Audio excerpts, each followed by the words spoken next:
precisamente Verónica Mendoza, la candidata de Juntos por el Perú, quien es mi invitada esta noche. Gracias por venir. Juliana, muy buenas noches. Gracias a ti por la invitación. ¿Cómo toma estas encuestas? Justo las acabamos de presentar, las últimas, la de Ipsos y la de CPI, donde la colocan en un empate técnico, básicamente con Keiko Fujimori, una de ellas en el cuarto lugar y la otra en el quinto. Bueno, Juliana, nos desafía seguir trabajando muy arduamente en estas semanas que quedan de aquí al 11 de abril para presentar nuestra propuesta de cambio y de esperanza a la gente. Pero también, Juliana, más que las encuestas, lo que a mí me importa muchísimo es lo que la gente nos dice. Y si hay algo que queda claro es que la gente quiere un cambio. No aguanta más de un Estado que la deja en el abandono total, que la deja morir por falta de oxígeno, por falta de atención oportuna, que deja que nuestros niños y niñas se queden sin estudiar, como ha ocurrido, Julián, el año pasado, con decenas de miles de niños que se han quedado sin poder acceder a clases o han estudiado a medias porque no tenían una buena conexión a Internet.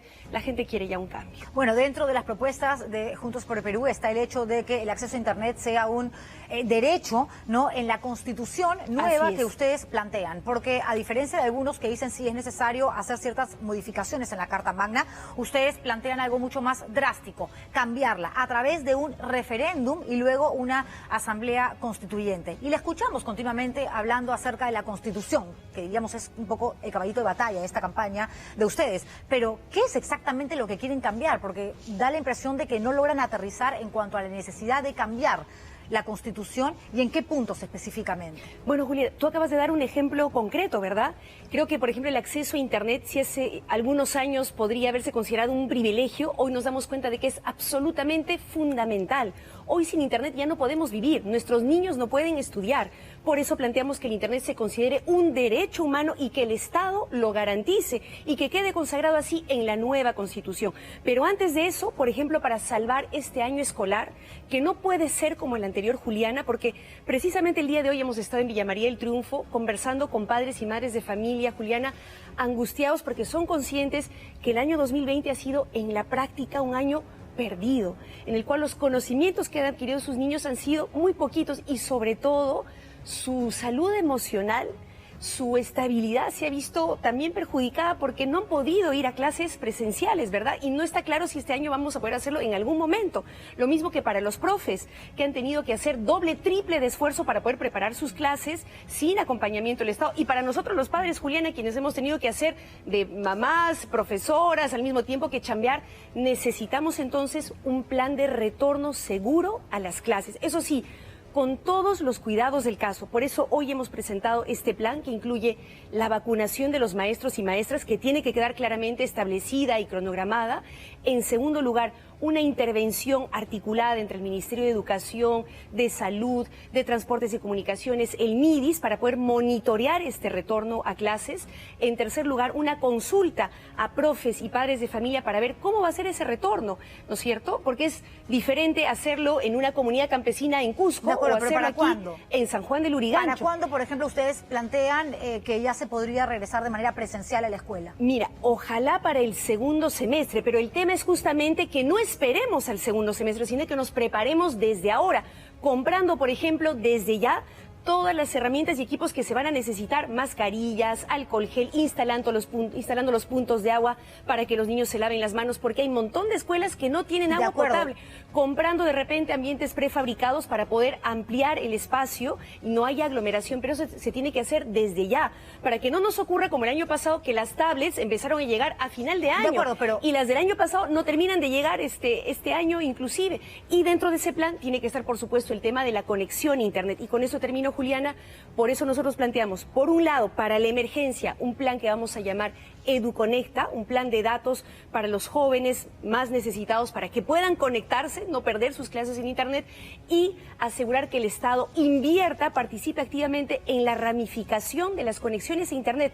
Porque, Juliana, tenemos una red dorsal de fibra óptica, un cable que ya está tendido a lo largo del país, pero que no se ramifica porque el Estado está de brazos cruzados esperando que el sector privado invierta. De acuerdo, pero si usted habla de la necesidad, de hecho, de vacunar a maestros, se entiende que ellos, si hacen la enfermedad, ¿ok? En caso que lleguen las vacunas, porque para que existan suficientes dosis para inmunizar a los maestros, es algo de lo que no depende, digamos, de lo que depende, mejor dicho, simplemente del Estado, del gobierno, por más de que ustedes mañana lleguen a Palacio de Gobierno. O sea, los contratos ya se están firmando y se están adquiriendo estas vacunas que desgraciadamente llegan a cuentagotas. Pero el tema es que, claro, tú dices, perfecto, si esa maestra, si ese asistente se contagian, ellos van a hacer la enfermedad leve. Pero si se contagia mi hijo, que seguramente por ser niño es asintomático, llega a casa donde vive la abuela, el tío, y acá nos seguimos muriendo y no hay oxígeno y no hay camas UCI, lo vemos todos los días. Comprendo, Juliana, y créeme que comparto esa angustia porque tengo una pequeñita de 9 años. Quisiera que vuelva a clases presenciales porque siento que le hace falta y al mismo tiempo me muero de miedo de que esto ocurra. Por eso tenemos que prepararlo bien desde ahora. No como ha hecho, por ejemplo, el gobierno pasado, que dijo que no iba a haber segunda ola. Entonces se quedó de brazos cruzados, no compró las tablets, no las repartió oportunamente, no aceleró la gestión de las vacunas. Hoy tenemos que prepararnos para poder iniciar esas clases lo más pronto posible, por supuesto, con todos los cuidados del caso. No solamente la vacuna, un monitoreo de salud del Ministerio de Salud permanente, la participación del MIDIS también para asegurar la alimentación escolar con todos los protocolos de bioseguridad, la participación del Ministerio de Transportes para asegurar la conexión a Internet, el diálogo entre los profes, los papás, para asegurar que esto sea de manera ordenada. Pero insisto, eso se tiene que preparar desde ya. No es posible, Juliana, hoy he conversado con profesoras de primaria que comentan que en enero y febrero no hubo ninguna capacitación del Ministerio de Educación para que se puedan seguir adaptando y mejorando la calidad educativa a través del Internet, que no es fácil. La mayoría, ¿sabes cómo lo he hecho, Juliana? Por el WhatsApp.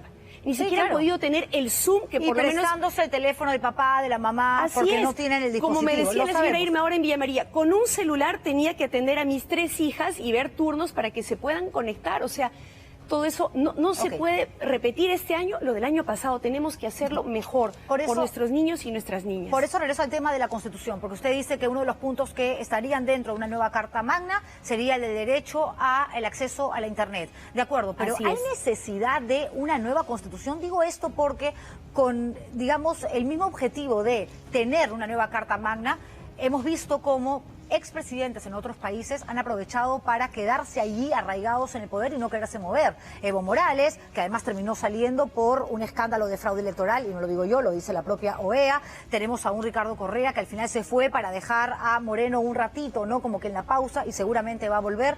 O sea, ¿cómo creer que esta, digamos, necesidad de hablar tanto, de repetir constantemente que es necesaria una nueva Constitución, no tiene que ver más bien con un objetivo de mañana, si son gobierno, quedarse allí y evitar que se acaben los 5 años de mandato de un presidente de la República y se dé paso en un Estado democrático a elecciones limpias y transparentes para que alguien más asuma el poder?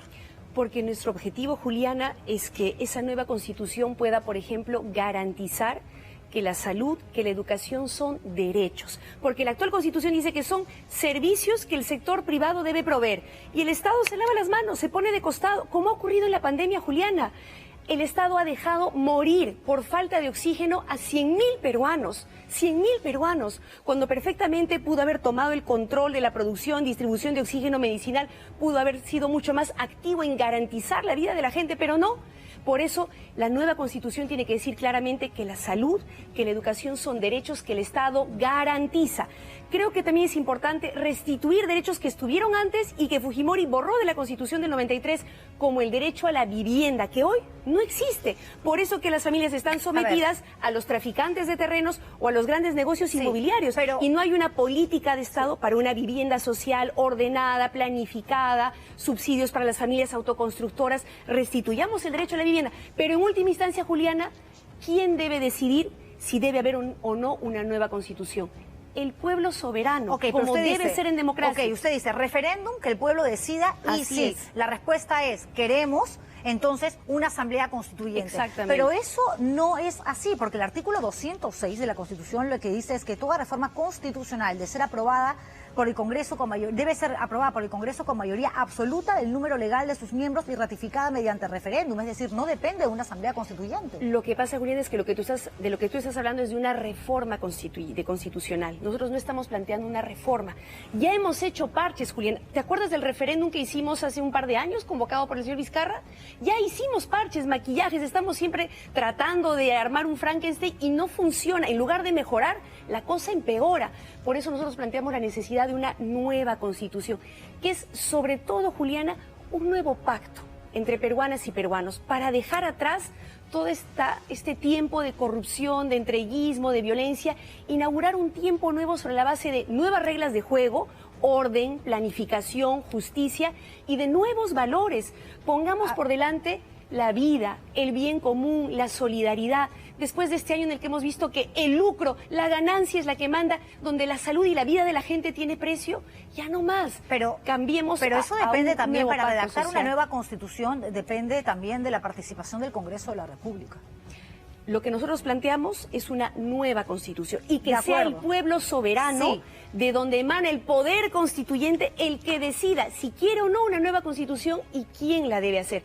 En democracia, pero ahí vamos al tema. ¿Quién la debe hacer? Hoy en día, según la constitución actual, la que tenemos, la de la época de Fujimori, efectivamente, los artículos, lo que manda la Carta Magna, que, digamos, es la lectura más importante en lo que tiene que ver con todo lo vinculado a asuntos jurídicos legales, porque ninguna ley del Código Penal, del Código Civil está por encima de la Constitución, lo que dice es esto, artículo 206, esto se tiene que cumplir, lo que ustedes... Para una reforma, por pero eso, nosotros para una reforma, no pero planteamos una reforma, planteamos una nueva Constitución. De acuerdo, pero lo que está diciendo también es, esto se debatiría, se le daría oportunidad a la gente para que decida si está de acuerdo o no, y en función a ello decidir cómo se redactaría. Por lo tanto, el Congreso de la República también podría entrar a tallar como un elemento que participaría eventualmente, ¿no?, de manera activa en la redacción de una nueva Constitución. A eso me refiero. Nuestro planteamiento es que sea una asamblea constituyente, es decir, que no sean los políticos de siempre, sino que se dé la posibilidad de que otras voces que nunca fueron escuchadas, Juliana, participen en esta nueva Constitución.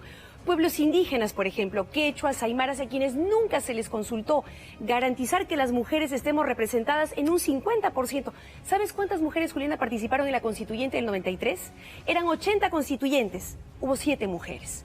Es tiempo de una nueva constitución donde las mujeres también hagamos escuchar nuestra voz, para ponerle pare también a esos que quieren hacernos retroceder al siglo pasado, que dicen que el rol de la mujer es estar calladita y sumisa en su casa, ¿no es cierto?, aguantando lo que manda el marido. No, es tiempo de avanzar como sociedad y que esos avances como sociedad también queden consagrados en una nueva constitución. Se está refiriendo claramente al candidato Rafael López Aliaga.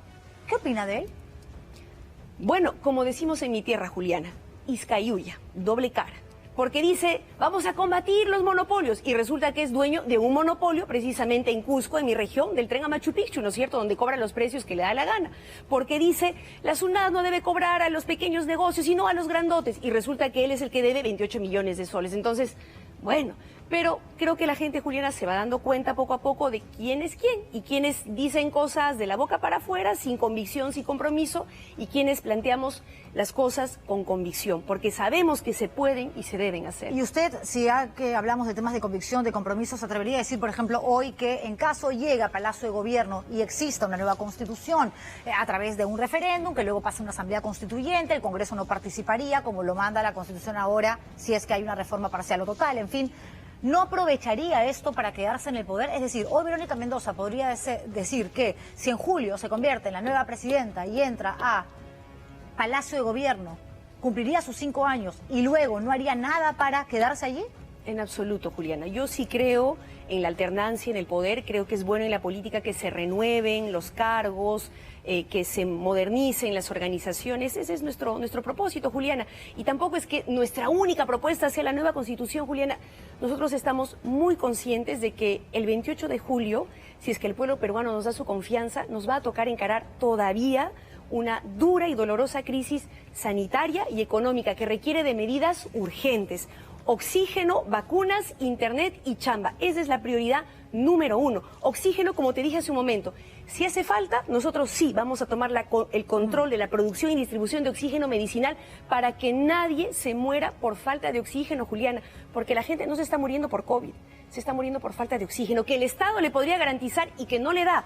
Vacunas con vacunación universal, gratuita y justa, poniendo por delante a quienes más lo necesitan, a nuestros abuelos, al personal de salud, y no como algunos quieren, ¿no es cierto?, hacer de la vacuna un negocio. El Internet del que hemos hablado hace un momento y Chamba, con un plan, Juliana, para resucitar la economía y el empleo, que es la prioridad número uno de la gente. De eso quiero hablar del tema económico, evidentemente, porque uno de los mayores fantasmas que hay alrededor acerca de las políticas de izquierda es todo lo que tiene que ver con la economía, ¿no? Porque, a ver, dígame usted el nombre de un presidente, mencióneme algún gobierno de izquierda que haya tenido un verdadero éxito, ¿no?, siendo de izquierda. Porque si hablamos, por ejemplo, del gobierno de Rafael Correa, en un momento efectivamente la economía estuvo arriba, pero claro, porque la condición le jugó a favor la situación, la coyuntura, porque el petróleo estaba en pleno auge. Pero dígame usted, a ver, ¿qué otro gobierno, qué otro estado gobernado por un personaje, un representante, un político de izquierda, verdaderamente haya sacado de la pobreza a una nación? Mira, Juliana, primero que nosotros no pretendemos copiar ningún modelo, eso que quede claro. Nuestro proyecto es 100% peruano. Sin embargo, debo reconocer que, por ejemplo, en el caso de Bolivia, ¿no es cierto?, el presidente Evo Morales logró un crecimiento económico sostenido, ¿no? Y además, a partir de la nacionalización del gas, que nosotros sí queremos hacer, logró que el 50% de familias ahorita en Bolivia tengan una conexión de gas en sus casas. Nosotros, teniendo la principal reserva de gas de América Latina en Camisea, en Cusco, en mi región, que se explota desde hace 15 años, Juliana, apenas 10% de familias en Lima tienen una conexión de gas. En Colombia, 70%. ¿Por qué nosotros, que tenemos una reserva de gas importante aquí, no la podemos usar? ¿Por qué pagamos el balón de gas más caro de América Latina? ¿Por qué el balón de gas está ahorita a 42, 44 soles? Las amas de casa están así, que ya no dan más. Peor en las ollas comunes, que están cocinando a leña porque con el gas ya no pueden. Lo que pasa es que usted lo que propone en cuanto a la reactivación económica es recuperar 3 millones de trabajo, por eso se refiere constantemente al tema de recuperar el tema chamba, crecer 6% en promedio, pero claro, el PBI, caramba, ha presentado su mayor baja, su mayor descenso en los últimos 30 años. El año pasado bajó 12%. Estamos hablando de dinero que está en el extranjero, que forma parte del erario nacional también, que usted dice, bueno, lo tenemos que utilizar para invertir aquí o allá, pero ¿nos vamos a defalcar? Pregunto yo. Y quiero hablar de ese tema regresando de la pausa comercial, pero planteándole una pregunta que le voy a pedir también que me la responda luego del corte, porque, a ver, Evo Morales la ha respaldado abiertamente. Y yo digo, ¿no está cometiendo usted el mismo error que cuando generó esta alianza, que al final no se concretó con Cerrón? Porque así como Vladimir Cerrón, condenado por corrupción, misógino, machista, homofóbico, en el caso de Evo Morales tampoco es un santo. Ojo, Evo Morales se le acusa, y usted es una defensora de las mujeres, señora Mendoza, se le acusa de haber tenido una relación íntima, sentimental, con una mujer desde que tenía 14 años, es decir, desde que era una niña. Y encima la OEA ha determinado que la elección última fue fraudulenta. ¿Le parece si regresamos con eso? Hubo un golpe en Bolivia, Juliana, ese es el consenso internacional. Un golpe de Estado con armas y con muertos de por medio. Eso no se puede negar a estas alturas. Volvemos con eso, ¿le parece? Claro, regreso sí, con la candidata de Juntos por el Perú, Verónica Mendoza, esta noche conversando aquí conmigo en ATV Noticias al estilo Juliana. Continúa aquí, señores, en vivo y en directo, conversando con la candidata de Juntos por el Perú, Verónica Mendoza, y en un rato vamos a hablar de la reactivación económica que ella propone con un impuesto solidario, ofrece además bonos universales, pero antes de dejar de tema, de lado el asunto que tiene que ver con la necesidad que ellos creen de tener una nueva constitución, hablaba la candidata del derecho a la vivienda, que no está consignado textualmente, efectivamente, en esta constitución del 93, pero Óscar Urriola, además ex Tribunal Constitucional, habló de este tema y dijo que lo que ustedes mencionan como parte justamente de las promesas de campaña no es cierto, porque si bien no dice el derecho a la vivienda es fundamental y está consignado aquí en la Carta Magna, existen, por ejemplo, suficientes antecedentes que garantizan la vivienda como un derecho, ¿no? Está, por ejemplo, especificado a través de ciertos precedentes que hablan acerca de fallos dados, uno hace muy poco, el año pasado, de hecho, por el propio Tribunal Constitucional.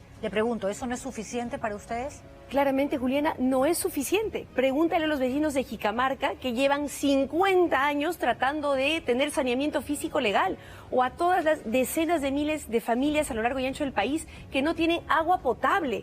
porque no hay una política de vivienda que garantice el ordenamiento urbano, que especifique dónde debe haber asentamientos humanos, que el Estado garantice saneamiento básico, agua, conexión a Internet. Es todo un caos. Estamos sometidos, insisto, a los traficantes de terrenos o a los grandes negocios inmobiliarios. Es tiempo de poner orden, de un Estado que planifique, ¿no es cierto?, donde poder instalar vivienda digna. Lamentablemente hay mucha normativa que efectivamente está dispersa, pero queda en el papel, Juliana. Consagremos derechos claros en una nueva Constitución para que las reglas de juego queden claras. Desgraciadamente, señora Mendoza, hay muchos derechos en el Tribunal Constitucional que son pisoteados todos los días. O sea, el hecho de que mañana haya nueva Carta Magna no significa que se va a cumplir efectivamente con todo lo que manda ahí. Por eso no es un tema de artículos, leyes y capítulos, ni tampoco es un tema de constitucionalistas. Es un tema de derechos que se hagan efectivos y es un tema de un nuevo pacto social que los peruanos podamos hacer, podamos sellar, que establezca claramente cuáles son esas reglas de juego que van a regir nuestro país, cuáles son los derechos que de verdad el Estado nos va a garantizar y no en el papel, no de la boca para afuera. Eso es lo que queremos consagrar y también que defina nuevos valores, Juliana. Hemos hablado del tema del acceso a Internet, por ejemplo, pero todo el tema del cuidado de la naturaleza, del medio ambiente, en un contexto en el que el cambio climático nos está golpeando muy duramente. Nuestros nevados se están derritiendo, nuestras fuentes de agua se están secando. Es un tema también nuevo que hay que incluir, creemos, en la nueva Constitución. Pero en todo caso, que sea el pueblo soberano el que decida qué es lo que debe incluir esa nueva Constitución. Claro. Nosotros planteamos algunas cosas, pero será motivo de un gran debate nacional, insisto, no solo de los constitucionalistas y abogados, sino de la gente, porque ese es el problema de las leyes de la Constitución, que le hicieron algunos expertos, ¿no es cierto?, a espaldas de la gente, una élite, a ver, sin lo que escuchar pasa la voz del pueblo. Para que la gente pueda participar de manera activa y decir estoy a favor o no, votar sí o no en un referéndum, tiene que saber de qué se trata. Y claro, entienda usted que en un país como el Perú, donde existe tanto temor hacia un eventual gobierno de la izquierda, por lo que hemos visto en países vecinos, en Ecuador con Correa, en Bolivia con Evo Morales, en Venezuela con Chávez y luego con Maduro, dicen, a ver, ¿hasta qué punto esto no es una especie de trampa porque quieren una nueva Constitución, no aceptan una reforma, que eso sí dependería, según como hemos manifestado antes de la pausa, de la Constitución de ahora, del artículo 206, quieren una nueva? ¿Para qué? Para suscribir asuntos que el Tribunal Constitucional ya ha evaluado y ha fallado, como el derecho a la vivienda, y que bien pueden ser escogidos, elegidos, asumidos en cualquier tipo de debate para decir si antes se determinó que la vivienda es un derecho para todos los peruanos, ¿por qué consignarlo con tanta desesperación en una nueva Constitución? Algunos piensan que podría estar dentro. ¿Por qué se borró entonces, Juliana? Yo lo que le pregunto es, a ver, yo lo que le pregunto a usted es lo siguiente. ¿Qué le diría a aquellos que dicen, claro, aquí Verónica Mendoza quiere quedarse anclada en el poder? Usted me ha dicho que eso no va a pasar. No va a pasar. Entonces Verónica Mendoza lo que estaría buscando como parte de la reactivación económica que propone es tener injerencia, entrar a el Banco Central de Reserva y quitarle la autonomía, Juliana, que constitucionalmente tiene, como lo ha hecho Chávez y como lo ha hecho Maduro en Venezuela. De ninguna manera. Sobre eso me he pronunciado varias veces y he dejado muy en claro que nosotros vamos a respetar la autonomía del Banco Central de Reserva. Pero quiero aclarar, Juliana, también que no es que a mí se me haya ocurrido plantear una nueva Constitución, que Juntos por el Perú insista con este tema porque se le ocurrió. La gente lo está demandando, la gente demanda un cambio de fondo, un cambio de verdad, está harta del abandono, harta de la corrupción generalizada, harta de tener riquezas en nuestro país que no podemos usar para beneficio de las familias del Perú. Vuelvo al tema del gas, para eso también queremos cambiar la Constitución, para poder ser verdaderamente soberanos sobre lo que es nuestro, es lo que el pueblo demanda y finalmente, insisto, nuestra propuesta es precisamente la más democrática. Que el pueblo decida. ¿Por qué algunos desde su pedestal dicen que no, que el pueblo no sabe, que el pueblo no debe opinar? Deje que el pueblo soberano tome su decisión sobre la base del debate, del diálogo nacional y de la información. Eso es lo que debe primar en democracia. ¿Ese es el discurso más democrático o el discurso más populista?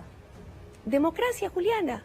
Que se abra un diálogo nacional, que participe en todos los sectores. Demos la oportunidad en particular a los que nunca se pudo escuchar, a las mujeres, a los quechuas, a los aymaras, a los agricultores, a los jóvenes. Abramos este gran diálogo nacional y decidamos democráticamente cómo queremos que sea nuestro país ahora que conmemoramos 200 años de independencia. ¿No es tiempo, crees, Juliana, de hacer un balance y establecer un nuevo pacto entre peruanos para ver ¿Cómo vamos a ir hacia adelante? Yo sí creo que es tiempo. Hay asuntos que uno dice, otra vez Verónica Mendoza hablando lo mismo, pero yo creo que sí es importante volver a tocar temas que tienen que ver con situaciones que en su momento no fueron verdaderamente, creo que deslindadas por usted y por aquellas personas que la acompañaron primero en el Frente Amplio, en el Nuevo Perú. Por ejemplo, la dictadura de Chávez y luego de Maduro. Cuando se le preguntaba durante mucho tiempo decía, se están cometiendo excesos, hay delitos que tienen que ser investigados, los culpables pagar, pero no se atrevía a pronunciar la palabra dictadura.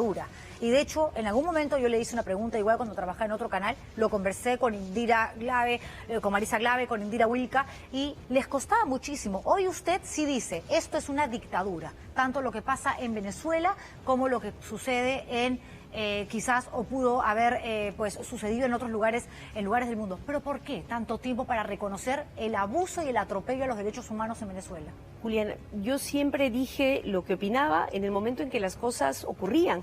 La situación en Venezuela se fue agravando cada vez más y hubo un momento donde claramente ya estábamos en una dictadura. Yo he opinado en función de lo que he identificado.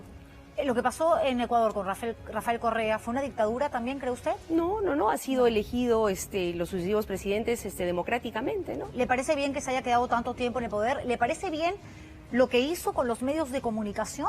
Porque dentro de los derechos, de lo que tanto estamos hablando, existe también la libertad de expresión. Y entendemos que no todos los periodistas y no todos los canales y no todos los medios de comunicación son los favoritos de tal o cual político, tal o cual presidente. Pero en el caso de Ecuador, Rafael Correa se encargó de poner sobre el tapete su famosa ley de la comunicación y durante su gobierno abrió 900 procesos contra medios de comunicación. Y él, en una entrevista que le hacen, dice, los medios creen que pueden decir lo que les da la gana, decidir lo que publican y no publican. ¿A usted le parece eso sano? ¿Le parece normal? Juliana, primero, digamos, estamos hablando de Ecuador, estamos hablando de Venezuela, sería importante hablar también de lo que pasa en el Perú. Pero sobre este tema en particular, mira, yo sí creo que hay que poner algunos límites. Hay algunos medios de comunicación que claramente están desinformando de manera perversa sobre el tema de la pandemia y de la vacuna, poniendo en riesgo la salud y la vida de la gente. Yo sí creo que en esos casos hay que poner límites claros, Juliana. La libertad de expresión vamos a defenderla a rajatabla, pero cuando se pone en riesgo a la ciudadanía, sí hay que poner un freno. Entonces, el Estado tiene que cuidar la salud y la vida de sus ciudadanos. ¿No es esto contradictorio? Porque por un lado dice, yo quiero hacer un referéndum por el tema de la Constitución y que la gente decida porque creo en el poder del pueblo de elegir, ¿okay? Y por otro lado está básicamente minimizando al ciudadano común y corriente como que tengo que sacar este programa de televisión o tengo que castigar a este canal porque dice cosas que eventualmente no son ciertas cuando el televidente es sumamente inteligente y sabe perfectamente que puede cambiar y utilizar un control remoto. Cuando se pone en riesgo la salud y la vida de la gente, hay un límite, Juliana. Una cosa es la libertad de expresión, podemos discrepar, se puede decir, en fin, una serie de cosas, pero cuando se pone en riesgo la salud y la vida de la gente, hay que poner un límite, Juliana. ¿O no? ¿Qué está primero? Yo no estoy de acuerdo. ¿Qué está primero? ¿La vida? ¿La salud? Un canal de televisión no es, caramba, un matadero. O sea, un periodista, por más de que desinforme y cometa excesos, el mayor castigo que va a recibir es que la gente simplemente no lo va a ver o lo va a condenar. Y yo creo que eso ya es suficiente. No tendría por qué el Estado intervenir en los contenidos, en lo que se publica o no, no solamente en un canal de televisión, en un periódico, en una radio, porque si no, que regresamos a la época de Fujimori, pero con un título de izquierda. Juliana, ¿tú promoverías el uso indiscriminado de medicamentos que no están claramente establecidos para el tratamiento del COVID-19? Yo no. ¿Tú te traerías abajo la vacuna que en estos momentos es la única esperanza de los peruanos de salir por fin de esta pandemia? Pero no importa lo que yo hago. ¿No te parece reprochable que algunos periodistas de manera absolutamente irresponsable estén propalando información anticientífica? Pero si ellos creen que están haciendo lo correcto, entonces que la gente los condene por no tener cómo avalar, suscribir que lo que están haciendo efectivamente es verdad o es una mentira. Y para eso hay que considerar, hay que tomar en cuenta, hay que poner al televidente dentro del lugar creo que corresponde. Una persona lo suficientemente inteligente como para saber, por último, discernir. ¿Por qué tendría que entrar a tallar el Estado? Porque ahí pasaría entonces lo que sucedió en Venezuela, que como a Chávez en ese entonces no le gustaba el contenido de lo que presentaba Radio Caracas Televisión, con la excusa de que no te suscribe un nuevo contrato para darte más tiempo de señal, dejas de funcionar. Pero Juliana, yo no te estoy diciendo que uno tiene que censurar lo que te gusta o lo que no te gusta. Estamos hablando de una cosa concreta. Yo te he puesto un ejemplo concreto.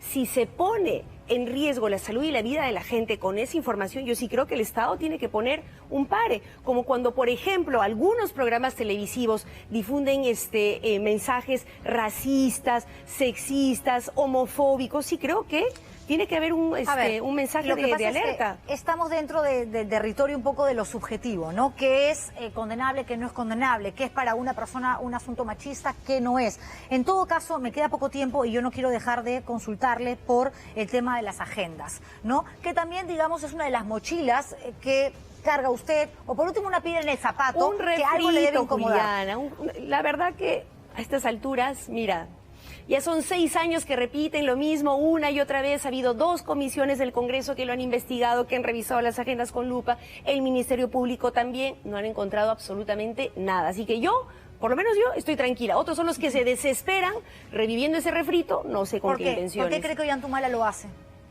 No sé, Juliana, ¿en qué lugar en las encuestas está? Usted lo debe saber, último. No, la verdad que no. A Daniela Bugatás. No he escuchado que lo también que ha salido a decir Bugatás. sí, que efectivamente él sabe que usted, pero se le consultó hace 6 años efectivamente sobre este tema cuando salió a la luz el asunto de los cuadernos de Nadine Heredia. Usted dijo, de repente sí, o sea, como que no lo negó porque existía la posibilidad de que, según manifestó en ese momento, de casualidad, cuando acompañaba aquí o allá a Nadine, pudo haber escrito. Lo que pasa, Juliana, es que no es un delito escribir en un papel. Lo que yo sí quiero dejar muy en claro es que yo nunca manejé las agendas, las cuentas, la campaña del Partido Nacionalista. Además, ¿cómo lo hubiera hecho, Juliana, si yo hacía campaña en Cusco para hacerme elegir congresista? Pero sí existe Cusco. la posibilidad de que mañana se sepa, digamos, que usted escribió algo, que de repente no recuerda. No, Juliana, porque lo acabo de señalar. Okay. 2 comisiones investigadoras en el Congreso presididas por el Fujiaprismo, ¿no es cierto?, que no han tenido ninguna concesión conmigo claramente, han revisado todo eso con lupa y no han encontrado nada. El Ministerio Público ha hecho lo propio. Han pasado 6 o 7 años, ¿no es cierto?, en que se ha investigado, se ha dado vueltas a este tema y no se ha encontrado absolutamente nada, porque no hay nada, Juliana. Ok, me quedan 15 segundos, le voy a pedir que se Qué dirija a pena, la Juliana, gente. que hayamos hablado tanto de Ecuador, Correa, Chávez y no de la pero hemos hablado de la reactivación de la Constitución, economía. hemos hablado de la activación. Pero lo más importante, Juliana, es reactivar, resucitar la economía que hoy está quebrada y el Estado no se puede poner de costado. Nosotros planteamos el Plan Chamba, que incluye, Juliana, primero, 30.000 millones de soles de garantías de crédito barato para las MIPES, así como hubo Reactiva Perú para los grandotes, bancos, mineras, grandes empresas, para las micro y pequeñas empresas que son las que más generan empleo y las que más dinamizan la economía. Un bono nacional universal en agosto y otro en septiembre, para que con eso las familias puedan subsistir, puedan comprar alimentos, insumos de primera necesidad al agricultor, al comerciante, y eso reactive la economía. En tercer lugar, un plan de empleo masivo temporal y finalmente un aumento en la inversión pública para generar empleo y cerrar las brechas de infraestructura. Nosotros sí tenemos un plan claro para reactivar la economía y cuidar la salud de la gente. Ahí está la reforma económica, señora Mendoza. Gracias por haber venido. Gracias a la ti, candidata Juliana. de Juntos por el Perú, conversando con nosotros aquí en ATV Noticias al estilo Julián.